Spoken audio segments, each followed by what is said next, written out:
বিয়ে মানে এক গাদা আনন্দ, বিয়ে মানেই ধুমধাম করে জমকালো আয়োজন। এর ওপর শীতকাল যেন বিয়ের একটা মৌসুম।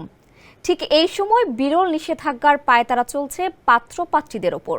কোনোভাবেই আগামী ৩ মাস বিয়ের পিঁড়িতে বসা যাবে না। ঠিক এভাবেই আদালতের কাছে আর্জি জানিয়েছেন এক আইনজীবী। কেন তিনি বিয়ে নিয়ে খেপলেন, এর পেছনে কি যুক্তি তার? এসব প্রশ্নের উত্তর জানাচ্ছেন আবিদ হাসান।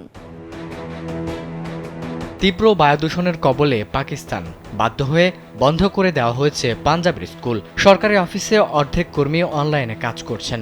ভারী যানবাহন চলাচলের ওপরও সম্পূর্ণ নিষেধাজ্ঞা জারি করা হয়েছে। দূষণ ও ধোঁয়ার কারণে ক্রমাগত বেড়েই চলেছে রোগের সংখ্যা। একমাত্র ওয়ালটন এসি দিচ্ছে 1 বছরের রিপ্লেসমেন্ট গ্যারান্টি। তাই পাঞ্জাব প্রদেশের অ্যাডভোকেট জেনারেলের প্রস্তাব অনুযায়ী দূষণ মোকাবেলায় আগামী বছর থেকে পাঞ্জাববাসীকে অক্টোবর, নভেম্বর ও ডিসেম্বরের বিয়ের অনুষ্ঠান করা থেকে বিরত থাকতে বলা হতে পারে। এছাড়া অ্যাডভোকেট জেনারেল লাহোরের হাইকোর্টকে আরও অবহিত করেছেন যে সরকার ধোঁয়া সম্পর্কিত একটি দীর্ঘমেয়াদী পরিকল্পনা তৈরি করেছে। সেই পরিকল্পনার অংশ হিসেবে ধোঁয়া মোকাবেলায় আগামী বছর যুবক যুবতীদের অক্টোবরে বিয়ে করতে বলা হবে। তাদের নভেম্বর, ডিসেম্বর ও জানুয়ারিতে বিয়ে এড়িয়ে চলতে বলা হবে।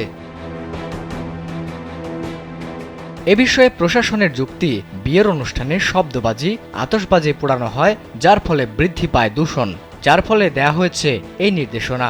বিচারপতি শহীদ করিমের নেতৃত্বে হাইকোর্টে ক্রমবর্ধমান ধোঁয়া প্রশমনের জন্য দায়ের করা একগুচ্ছ আবেদনের শুনানি পুনরায় শুরু করার সাথে সাথে পাঞ্জাব অ্যাডভোকেট জেনারেল এই মন্তব্য করেছেন।